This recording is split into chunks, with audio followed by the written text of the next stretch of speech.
Hey guys, this is Pedro back with another interview covering IEM Dallas 2024. For this occasion, I have here with me Zeus, the head coach of Team Liquid, coming off a match against 9Z team in set competition. So Zeus, really appreciate you taking the time. Obviously, going to cover how you're feeling, how you're taking in this result. I mean, as well as you can imagine, to a very close loss. Should have had Nuke. We should have had the Still. Both we get pretty good starts and then just freeze up after some key rounds and momentum. We had a lot of unfortunate things going on, like players sick, things like that, but still doesn't change. We should have had it, and we did have it until we didn't. So of course it feels bad. I'm gonna have to hit you with the obvious follow up. You already mentioned about issues that the team experienced against a team such as 9Z. What do you think was the biggest one of all, if you can pinpoint? It's hard to pinpoint one issue. I think it's exactly that. It's like after a key round and the momentum starts, that we kind of can't trade rounds. We just there's a momentum swing going very well.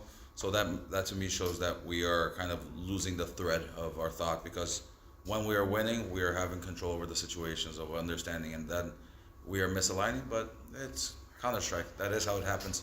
One team is going to be understanding what's going on a little bit more. He should be getting rounds, and we just have to focus on understanding those situations a little bit faster, realigning on the same page, and that's our issue for this match that we will be looking at fixing.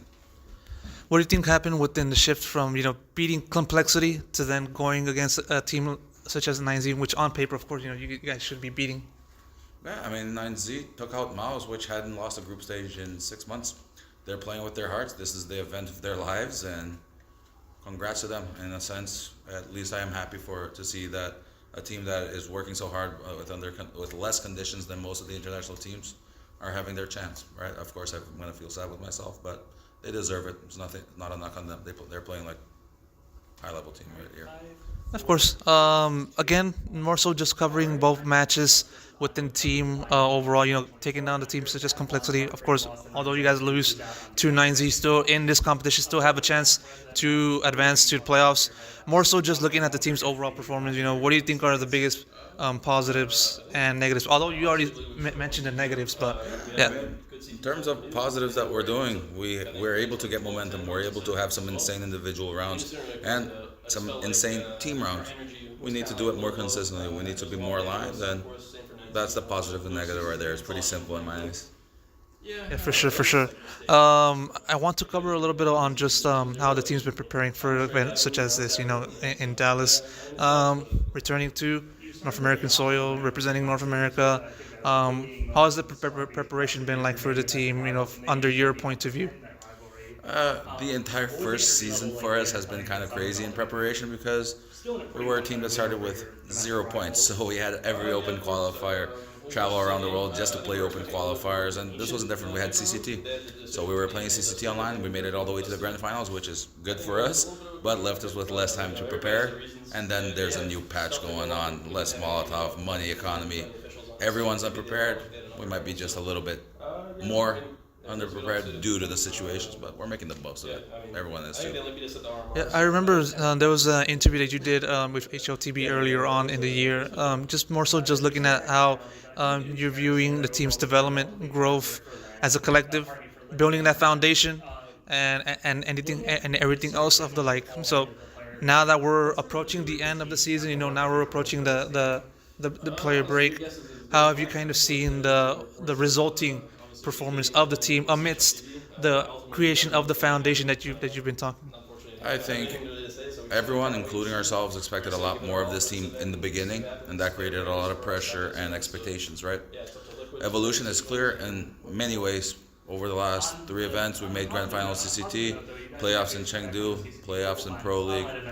The evolution is there, but that doesn't mean that we are happy with everything. We are a team that sets out to be the best at what we do, that we are not easily satisfied. So we always will strive to be better and to be a better version of ourselves, and we're not quite there yet. But for a team that, with 0 points at the end of the first semester, is top 10 in the world, it's obvious progress there. Is it enough? Not for what we want, and we will always keep striving to do a little bit more, and I'm sure we're going to get there. Yeah, I was just about to ask about just sort of whether you're satisfied with the team, but of course, in a teams such as Team Liquid, representing an org such as that and having plenty of expectations. There's going to be obviously disappointment if should a team not reach the goals that was set out for them, and also from within yourselves. Um, are you kind of satisfied with how the team has performed? Not as much. I'm definitely satisfied with making playoffs in that sense. It's what many teams strive for, and we're starting to get a little bit more consistent at doing it. But no, I could come here and just say I don't be satisfied with the trophies, but I think trophies are a consequence of consistency. And consistency that guarantees trophies to me is a team that consistently makes semifinals. If you're always in the semifinals, you're going to start biting those finals, biting those trophies. And that's what ultimately Team Liquid, Zeus, our team wants. We want to lift trophies. So our team is close and needs a few tweaks in our system, but to get there, as soon as we start making these semifinals consistently, I think we're all going to be a little bit more pleased with everything. But we also understand, again, 6 months, top 10 in the world. It's not as chaotic as people make it out to be. And this might be a little bit difficult to answer, but what do you think is the tiny things that is needed that the team needs to do in order to reach that desired level, to reach that desired consistency at the top?